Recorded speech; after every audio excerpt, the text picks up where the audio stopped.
a child who is a digital native, who has a lot of impact and pressure from the peers, from the school, from the family, the pressure about academics, the pressure about performing, the pressure about blending in, the pressure about comparing, all that thing. So just imagine how difficult. I'll switch off my video because my network is very poor today. So I would like to switch off. Please allow me. Yes, ma'am. Yes. And stay with me. I'm very much here. Switching off my video so that we can better communicate. And I would request to the PPT for now. Next slide. Just hold. We have an issue with the host. So, so this is the first question, which can lead to many further following steps in the journey of identity development or discovering self. Yeah, next slide, sir. This we have already discussed. Next. Okay. Yeah. Please click because there's an animation on this slide. Yeah. So identity, let's try to break it down. Identity it's an amalgamation of three components: personal identity, social identity, and cultural identity. Now, if we ask this question, the first thing that comes to our mind is related to that I am Sarika. So we relate ourselves with our name. Then we relate ourselves with our likes, dislikes, interest, inclination. Then when we deep dwell into this, how we behave, how we feel, how we act, here we are tapping our social identity. So we all have a V component of our identity. The personal identity is the I component. Social identity is the V component. And cultural identity, it has a historical, social, and political context. And it is imbibed through, it is a lifetime impact that the culture, the nationality, the ethnicity, the religion, all that have a cumulative effect on our identity. So let's try to understand.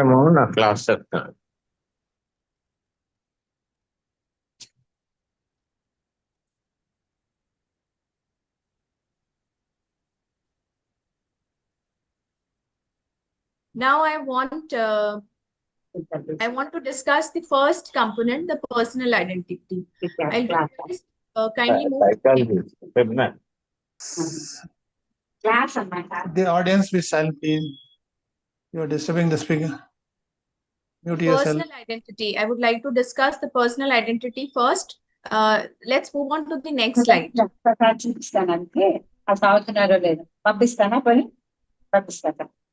Krishna garu, can you mute yourself? Krishna Among the audience, there is some background noise. I would request everyone mute themselves if they do not, if they are not participating in the discussion. Okay, personal identity is about what we believe in, what values do we adhere to, and values are the guiding principles for the choices that we make, and what worth that we have for ourselves or our abilities.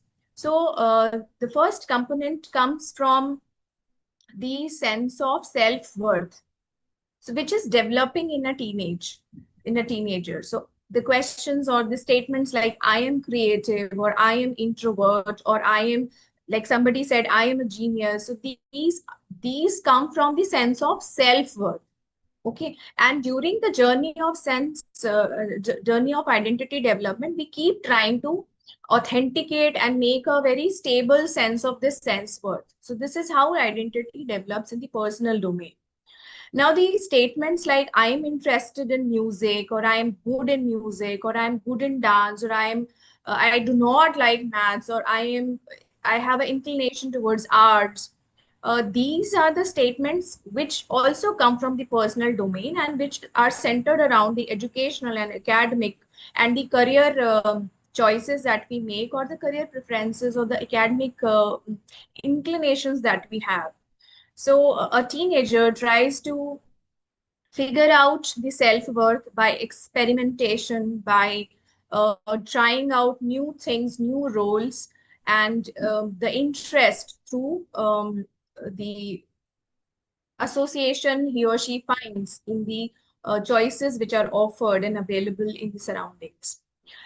Children in the teenage also have, in fact, the adults also have this domain, in this domain of personal identity, about their own perspective about their body, which is the body image, the physical aspect of their identity. In the teenage, it's very, very dominant. It's very, very, I mean, they're very inclined about, or they are very conscious about this domain also, because of the various changes happening at the physical level and at the cognitive level. So now they can think about themselves in very complex ways, because I'll talk about that in the later slides.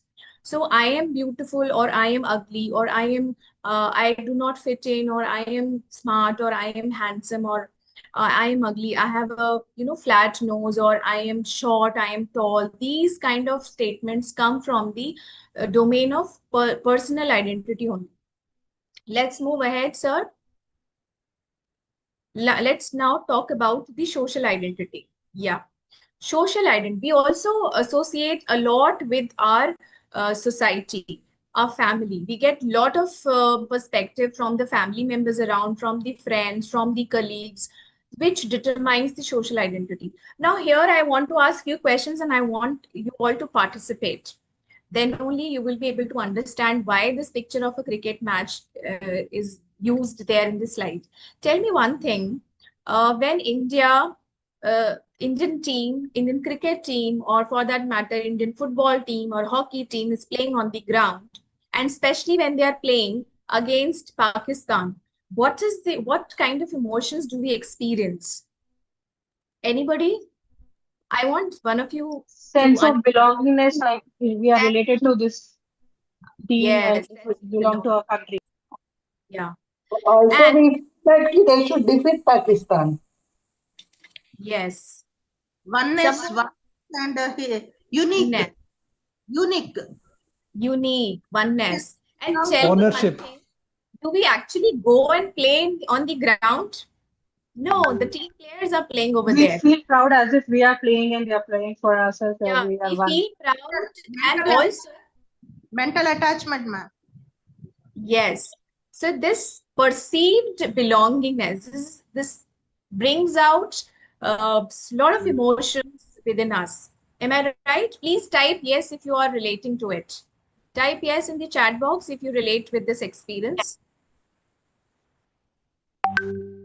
Yes, quickly, yes, or just why, or no if you do not relate with this experience. Okay. So this sense of belongingness is the we part of our identity. So this is the social domain of our identity, which we develop through the shared group experiences. See, like here also, we are a member of APA. Here we are, we are associating with each other on some common interests and some common goals. So we, as a member of the society, so the previous slide, I'm on the previous slide only. Sure. So we as a member of society, and we develop the sense of belonging depending upon the shared group experiences. And one word of caution here, because it has an emotional component, the sense of belonging or the we component, we also exhibit stereotypical behavior at times, and we also exhibit prejudice at times because of this social identity. In some situation, this social identity or the beliefs about our social identity will be displayed in a very stronger way. And in some situations, we will not be able to understand somebody's this layer of identity. I hope you all are there with me till now. Yes? Yes. Okay, great. Now we can move ahead, sir. So as a teenager, the opportunities which are available to the students in school, like being a part of sports club or literary club or heritage club, or being a part of some particular team, all this leads to discovery and experimentation of the sense of belonging and identifying this layer, the social identity component of personal identity or overall identity.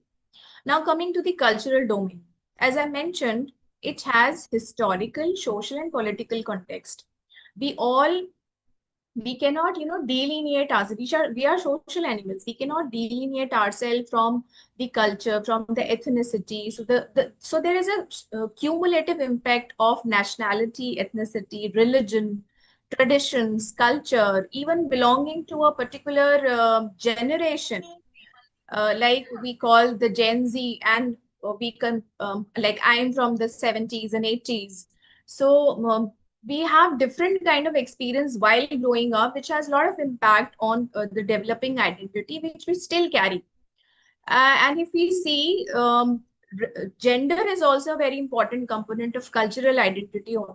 And if we see very carefully, if we try to notice our own behavior, the communication that we adapt and the relationship, communication and relationship, in both these domains, we see the influence of cultural identity tremendously. Okay, let me give you an example here. Suppose you come back, you are the man of the house and you return from office at home. You're very tired, you had a very long day. What would you do? Would you make a cup of tea for yourself, or you will ask for it? We'll ask for it. He will ask for it. And Yes. being the women of the house and the lady of the house, so I am also working. When I return from office, because of some unexpected meeting and delay from my usual time, what would I experience?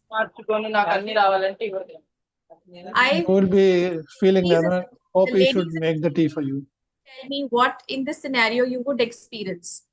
What feelings would surface in this situation? We feel The lady somebody would be expecting serve. someone to make the tea for you. You would feel like, if I put myself in this situation, I'll feel guilty. Oh my God, the lunch is delayed. Oh my God, my son would be waiting. Now, we lay these expectations onto each other in the relationship, and the responsibilities and ownership that we take. It is because of the cultural identity. This layer, these experiences, because of the culture and tradition, lead to these kind of feelings, thinking, or thoughts and behavior. Now, so this is about expectation. Now, if I take the scenario of a teenager, you know that teenagers, they try to, in this age, they try to question, they try to find and seek logic and reason for all these things. So there are certain things which we simply get from our parents, from our families. We have seen these, some of the traditional being followed in the family, and we never question. Now the teenagers question a lot. Maybe we wanted to ask, but in our times it was not welcomed. But India being a collectivistic culture, it is still not appreciated to keep the needs of an individual at a higher pedestal as compared to the needs of the group, right? In our culture, we give importance to the values like cooperation, obedience, collaboration, interdependence. We give value to these importance to these values a lot. So in this, with this cultural influence, when a teenager tries to seek in logic and reason for some of the traditions or some of the values which the family adopts, it is not welcome most of the time. There can be exceptions, but it is not very uncommon in Indian household for scolding a teenage child for not following the traditions and customs. So now, what is the answer for this? But it is a very normal part of development, because the logic part, the prefrontal cortex of the brain in teenage is developing. It's becoming more functional now. So the reasoning, because of that, they will try to reason out things, the routines, the customs, the traditions. So the answer lies in open communication. We need to, involve the teenagers in preparation for certain festivals, certain traditions, so that gradually it will become a part of their behavior. And meanwhile, when they try to question and then they try to seek logic, the more we involve them, the more they will be, able to, they will be more aware of the cultural heritage that we have, and they will be more accepting to the uh, cultural traditions and beliefs that we have, and thus it will form a sound foundation for cultural identity aspect of the teenager, the growing teenager. In some families, it is seen. Again, I'll take the example of Indian scenario that nowadays uh, wearing different types of clothes which are, not very pleasing to see. It's the in thing, like cropped top or ripped jeans. We would not like our children to buy that. Like my son, whenever he goes for shopping, he only picks up black t-shirts or black pant. So I tell him there are so many colors available. So he says, no, this is in. This makes me look, smart and slimmer and more presentable. So these are big, these are the choices which can lead to conflicts. And if these choices are creating some kind of conflict on ideological basis or conflict on the basis of cultural identity, like we have certain experiences while growing, and when the children try to question those beliefs, it becomes a big scenario in the family. Do you all agree with me? How many of you have teenagers in their families? I experience it a lot. My son is a teenager. Yeah. And I think grandparents will also experience that, there are certain things which don't matter. But now earlier when we were parents, we have done this with our children. Now we will not do certain things with our grandchildren. We should allow. So these kind of, you can say, perspective, we get later.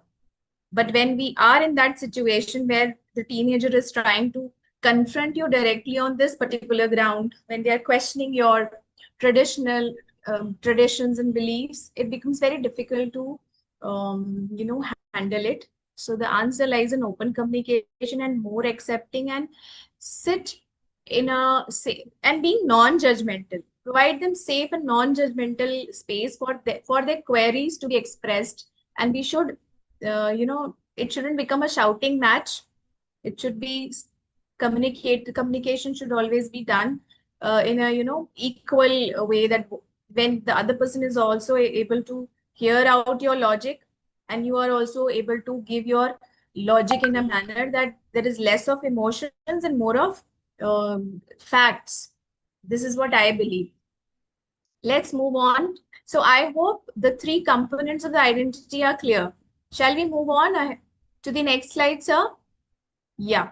Now, why it is important is identity is a transitioning phase. It's a transition between childhood to adulthood. So during this phase, we are actually expecting the child to prepare himself or herself for the adult roles, like having a stable career, having clear sense of personal, social, and cultural identity. We want him or her to make informed choices so that it doesn't turn out to be, very disastrous in terms of dealing. And then, so the decision. So it is very important for smooth navigation of this transitioning phase. First. Secondly, the self-esteem or the journey of discovering the sense of discovering the sense of an authentic and stable sense of self. identity development is very important. In fact, if I may say that self-esteem and identity development has a intertwining effect. A good or a healthy sense of self-esteem will lead to a healthier sense of identity and a healthier or a and I mean a genuine effort towards discovering self in terms of identity development will lead to a healthy healthy self-esteem. Let me give you an example here. A person who believes that I can do it will take the risk of new experience. A person who has a doubt that no, probably I am not capable of doing it, I will fail here, probably that teenager may not experiment in that particular domain. So that's how self-esteem and identity development are intertwined, and it's very crucial for navigating the adolescence. Now coming to and identity, a healthy sense of identity, a clarity about values, a clarity about beliefs about society, culture, and personal beliefs. That clarity will affect multiple areas of a person's life, be it be relationship, be it be academic choices, career choices, or the roles, the expectations, communication, and see, let me take one example here. The results are just declared a day or two prior for the CBSE. So in families where the scores or the results, it may be self-imposed, a particular mark or particular grade, that kind of expectation may be self-imposed in a teenager, or it can be imposed by a parent. Sometimes parental goals also children pursue, especially in this scenario. So if a person associates the score or the result or an achievement too much with the self-worth, then what will happen if the person is not able to achieve that goal? Tell me. I would want the audience to participate here. You'll feel depressed. Depression, They'll feel disappointment. yeah, they'll feel like a failure. They will feel very low. They'll get demotivated, and it will lead to personal collapse if they tie too much of self-worth with a particular goal or achievement. Now, what is important here?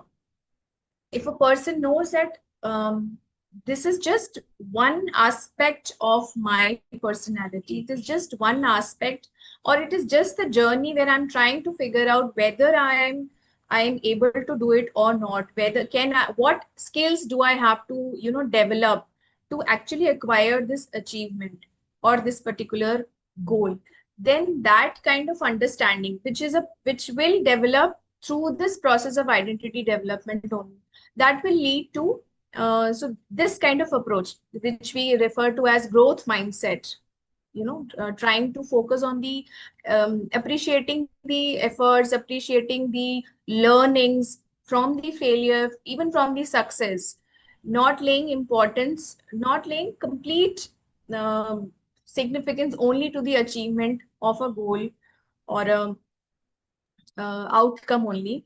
So this will lead to resilience, because if we are not able to achieve that, we are able to bounce back better if we are able to separate the goal and the skill and the journey.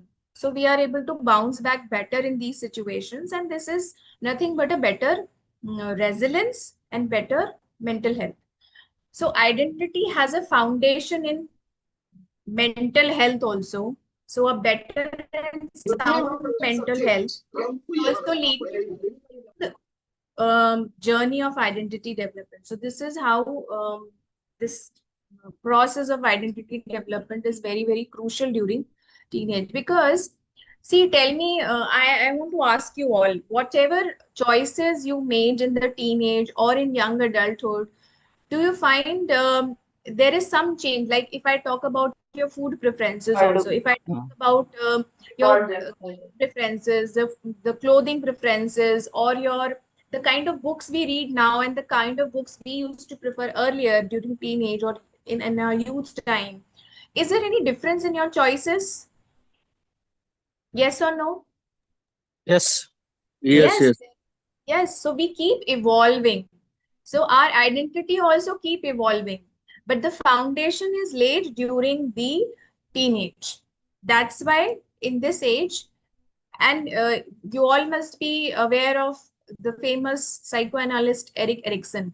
He also, in his very famous theory of psychosocial development, he mentioned that identity development and identity crisis, this is the main or the chief developmental task during teenage. A teenager has to work on this, otherwise it will lead to difficulties in the later life. So it is very important. We can move to the next slide, sir.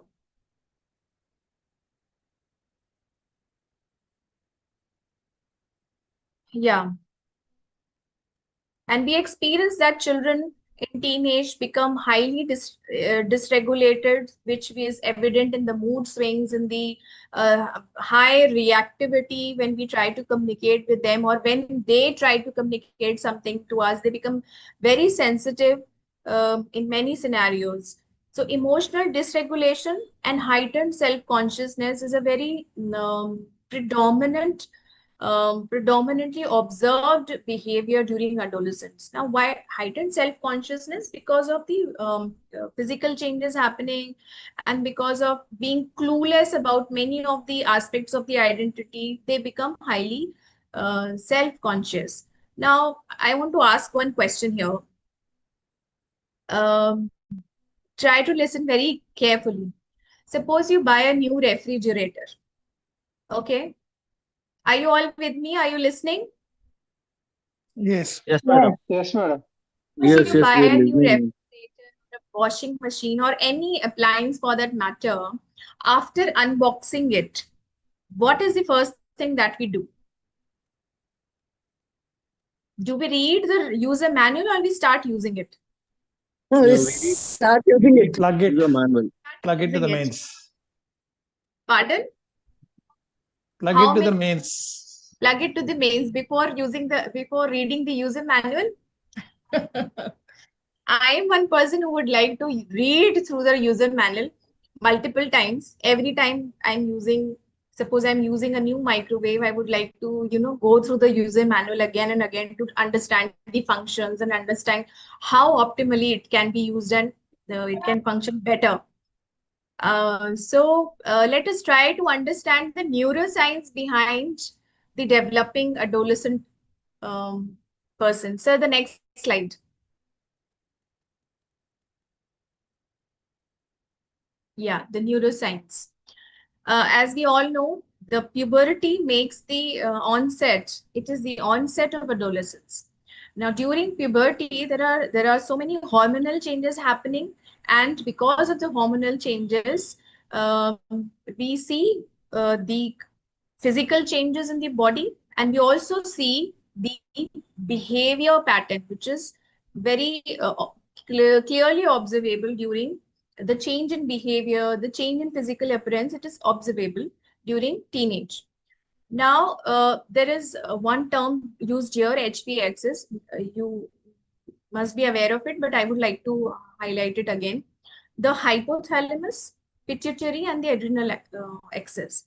See, when we try to learn any new skill, is it new for us?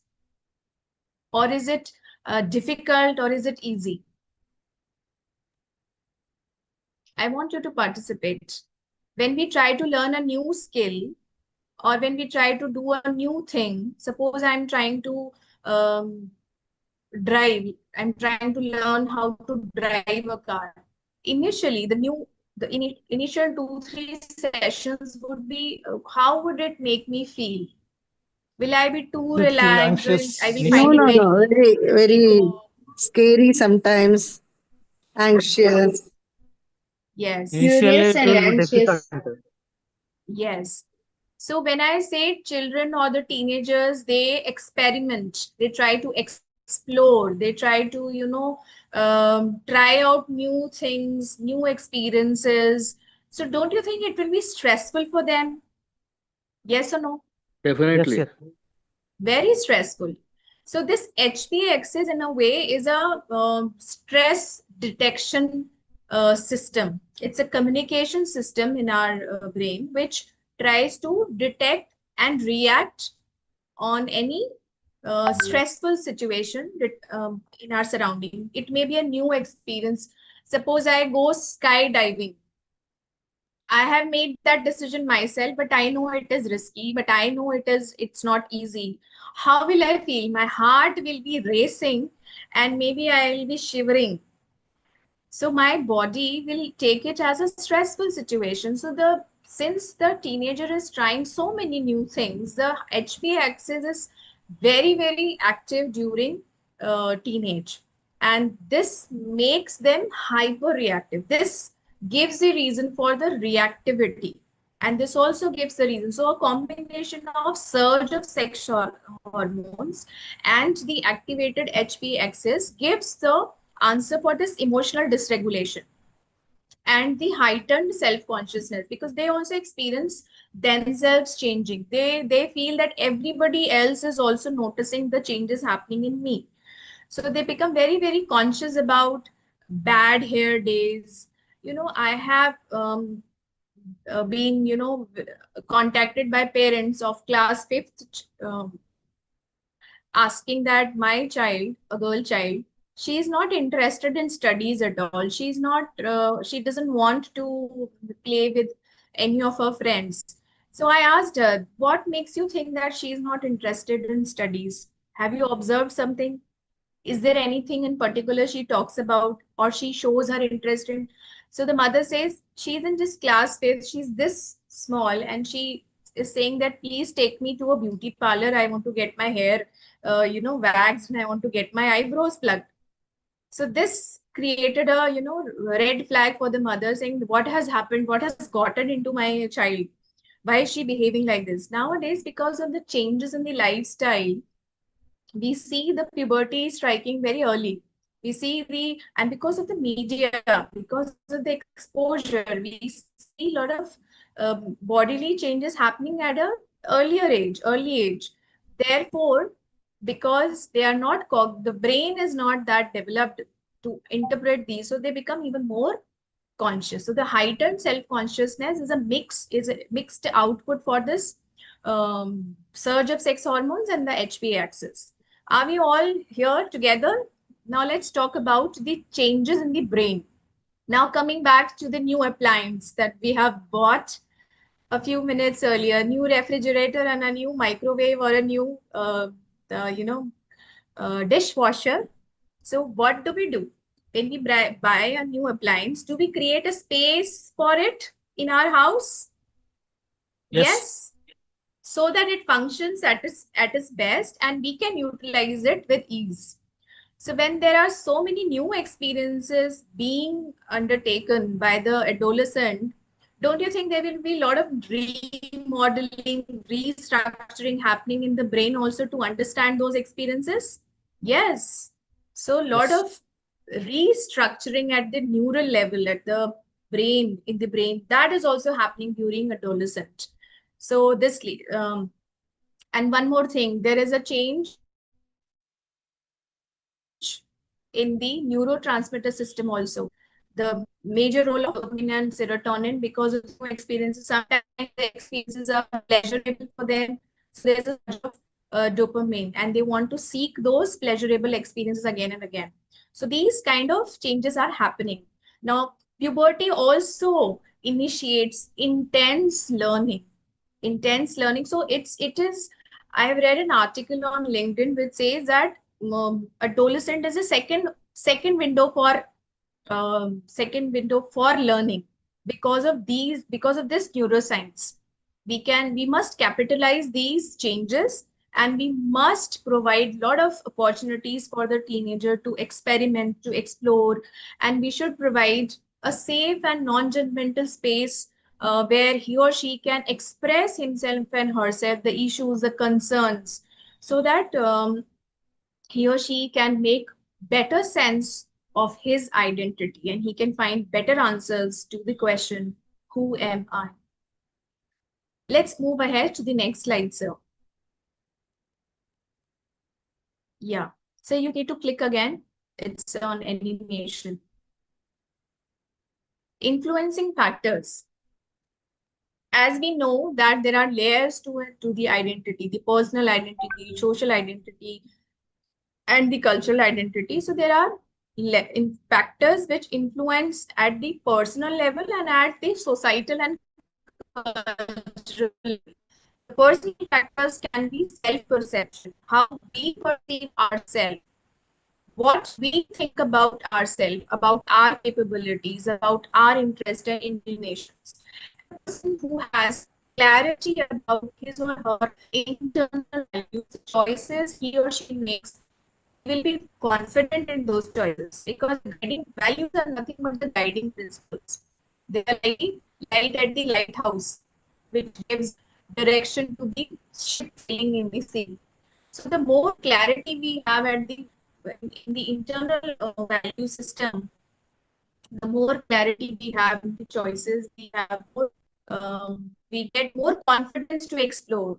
So these are the influencing factor at the personal level. Then the desire for autonomy. Now here I would like to talk about the parenting styles.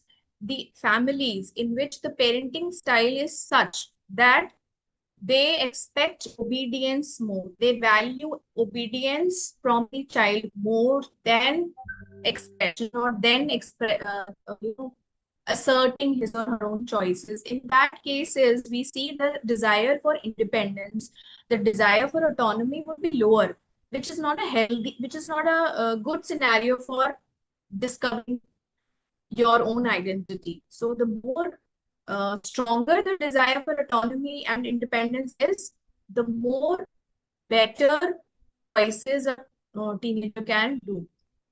Now, I would like to give an example here, my personal example. And you must have experienced this in your own household also, that when there are two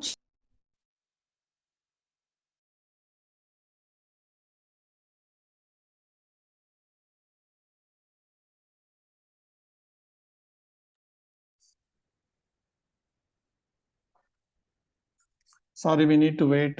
She has dropped.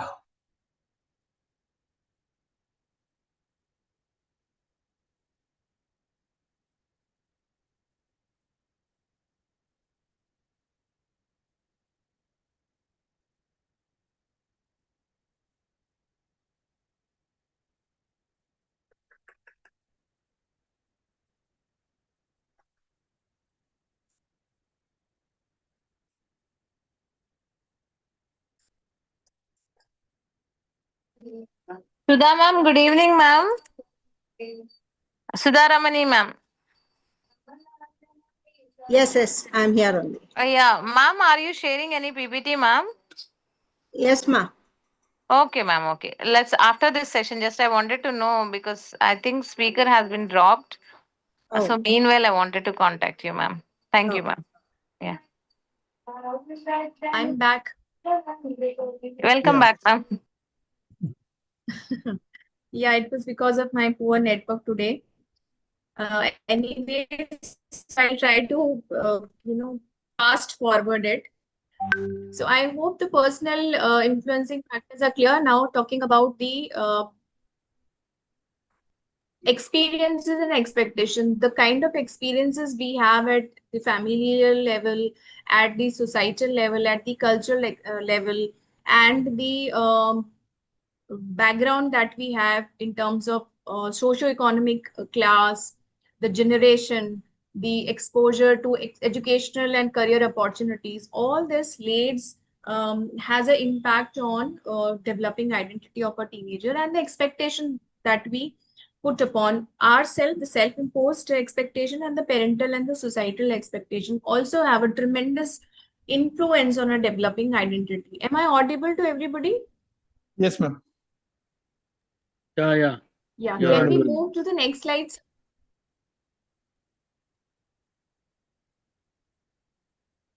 Yeah, next slide, sir. Yeah.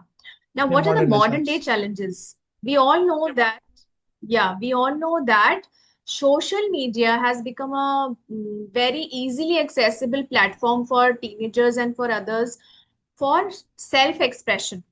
So in families where the teenagers do not get ample opportunity for safe self-expression, the social media has a different kind of influence on their developing personality. The teenagers who have some doubts about their physical appearance, some doubts about their self-worth, some doubts about their identity at social level, at cultural level, they do not have clear beliefs, or they doubt too much about themselves, then social media will have a lot of impact on them. And a lot of curated content which is there on the social media platforms. Yeah, I will try to finish off. On the social media platforms, the curated contents creates that pressure for comparison, and for it in a way leads unrealistic expectation for the growing teenagers. So we need to tell that we need to provide them opportunities offline in the real world so that they can experiment here, not on in the virtual world. And also the challenge of balancing the expectation in terms of academic achievement and the family expectation, that also creates a lot of challenge in this discovery. There's a lot of stigma attached. Even today, a lot of stigma is attached to mental health issues, seeking help for mental issues. Now, I want to ask you this: the brain changing, the neurological changes happening in the brain, the structural remodeling happening, the surge of hormones, the HPA axis being so active in teenage, all that will it makes the teenagers more susceptible to anxiety and depression. So we have to provide safe place for them to express these concerns, so that they are not pushed into the clinical arena because of these confusions. The role and the identity crisis should not make them feel isolated. Then there are many issues related to gender identity also, because as we discussed earlier, that culture where the gender plays a lot of governs the expectation, the communication in a relationship. All this is and the behavior also is mainly governed as per the gender identity also. In the behavioral terms, one may try to imitate what a man is doing, what a woman is doing, what is expected out of me. But in the inner world, how is that growing teenager feeling? Like a boy, like a girl, or in between, or something else? That we cannot change. But when the teenager expresses these kind of confusions openly in the family or in the peer group, usually it is not welcomed, and they face bullying, they face discrimination even in their own families. That creates a lot of confusion, a lot of pressure. So again, the solution lies in open conversations. And in school setup or even in families, we should have more conversations about body awareness, gender identity, the roles, expectations, so that they can clarify. And in this age, they have natural urge or attraction or inclination towards the opposite gender. So that should also be, considered as a normal part of developing in the teenage, and we should not stigmatize it. We should have open conversation with a lot of patience. We should address these concerns of the teenager. Next slide, sir. Shall we move to the next slide? The identity After the modern day challenges, is health identity. I cannot see the healthy. Yeah, what are the signs that the identity is developing in a healthy manner, or the child is trying to do, the efforts which the child is making in the identity development process are in the right direction. Here, I want to give a disclaimer here. The teenager doesn't have to answer all the questions related to identity, but they need space to explore them. So as adults, as parents, we need to allow them opportunities to discover themselves. So the key to discovering a healthy identity is an alignment between the social and the cultural expectations and the values and the personal identity. So the self-awareness about interest, strength, weaknesses, that should align with the other domains of our identity. That kind of effort should be made. So the idea is to develop a voice that is authentic, not just reactive, because reactivity is a very common behaviors. We should help an adolescent to find the healthy boundaries when they try to assert themselves. So asserting healthy boundaries, developing that skill, assertiveness skill in communication, exploring different skill, interest and skills, reflecting upon their own experiences.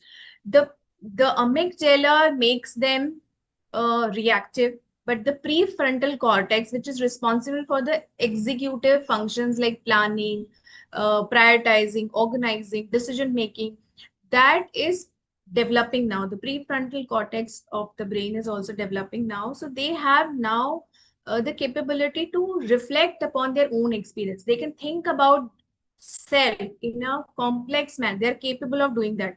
So our role is to provide them opportunities, and when they try to think about themselves and their experiences, we should give them right kind of guidance so that they can find answer to their questions related to identity. And we should also allow them to express their future aspirations. So we should allow them to, like when they were children, we were happily accepting their choices in terms of food, in terms of the toy they want, the clothes they want to wear. But when they become a teenager, we become so critical about their choices, especially related to career.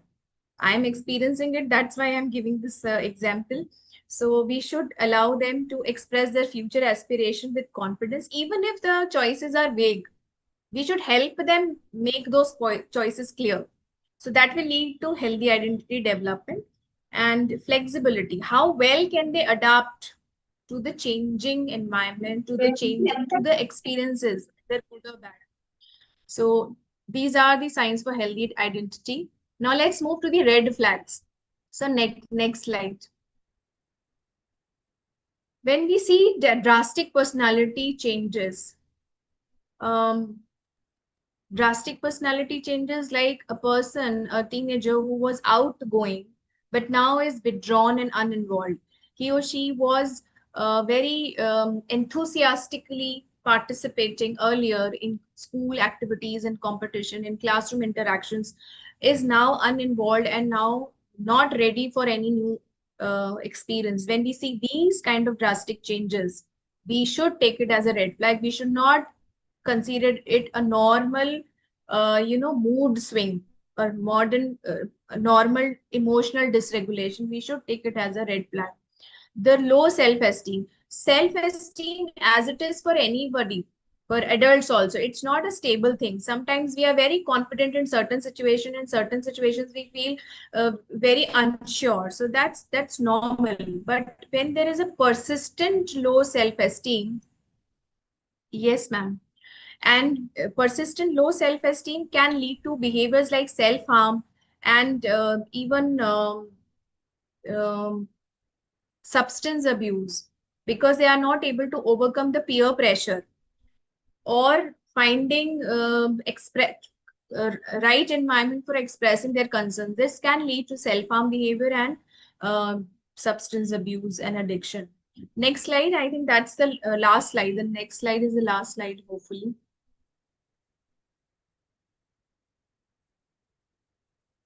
Yeah.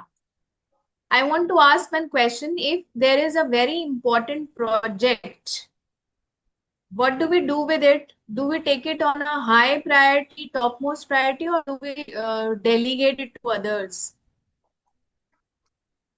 High priority. Yes or no? High priority, yes.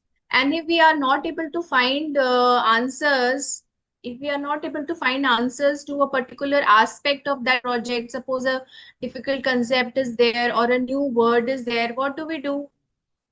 Take help or search in Google. Do we Google search it? Do we seek help?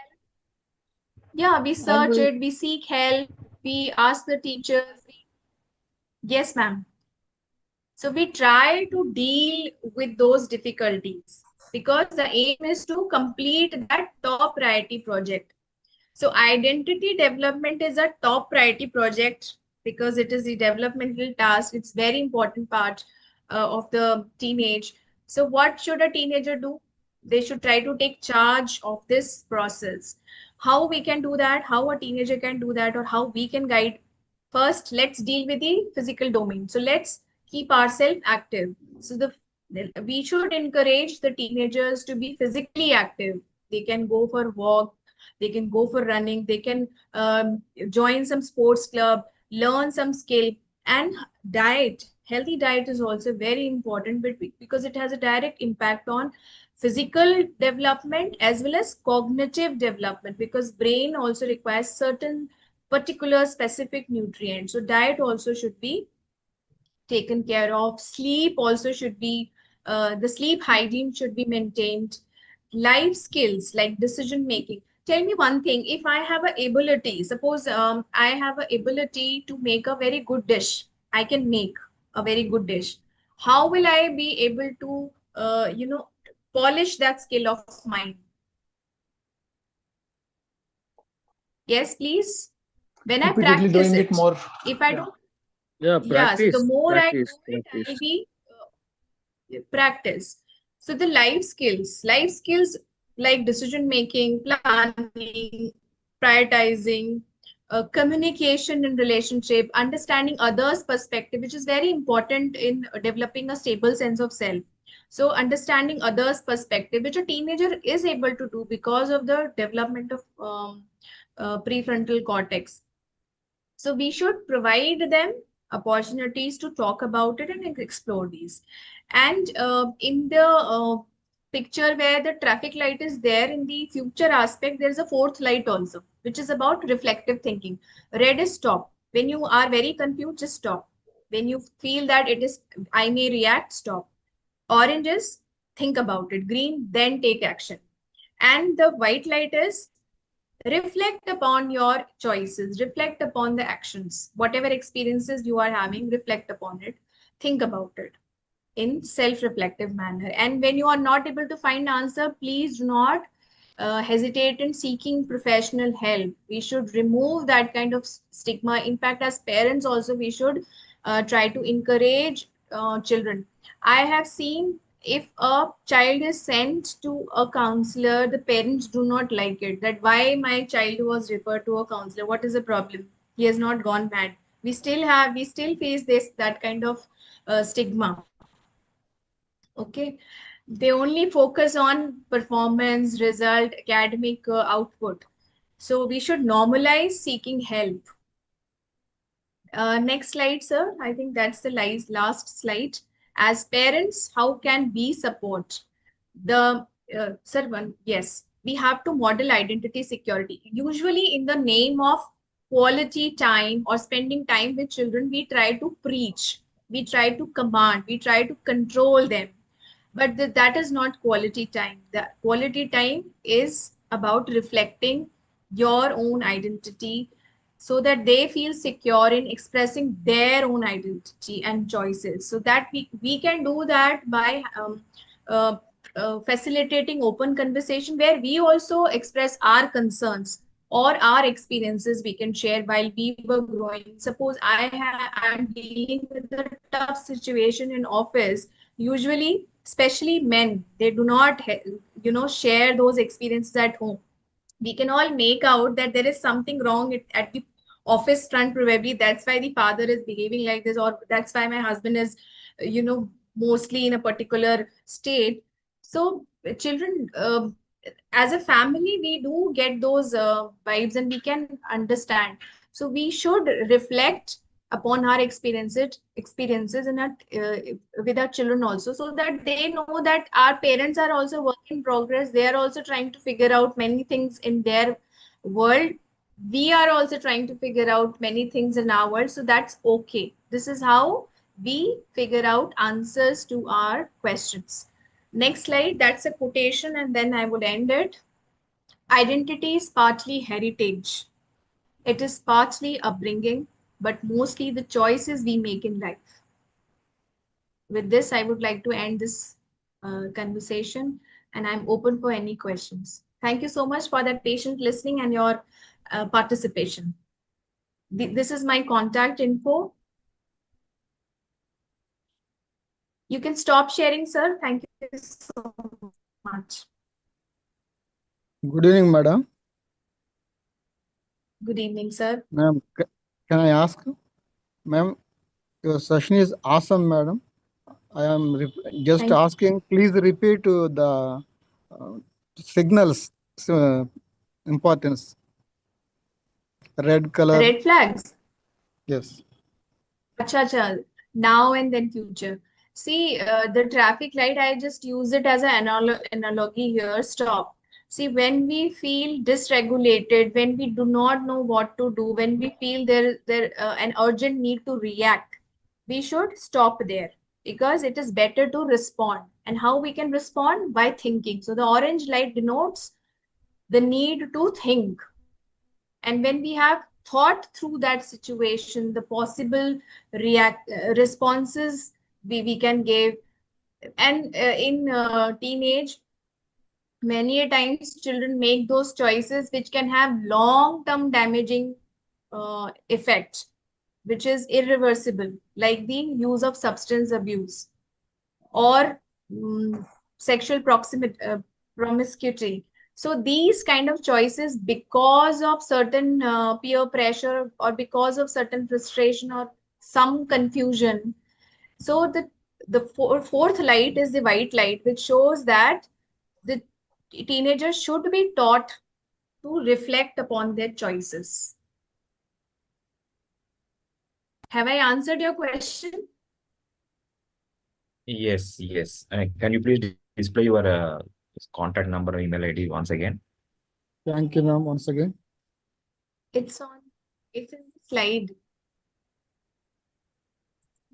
Your contact number slide, please. We can't share that anymore. Ma'am's contact number is 8847 445685.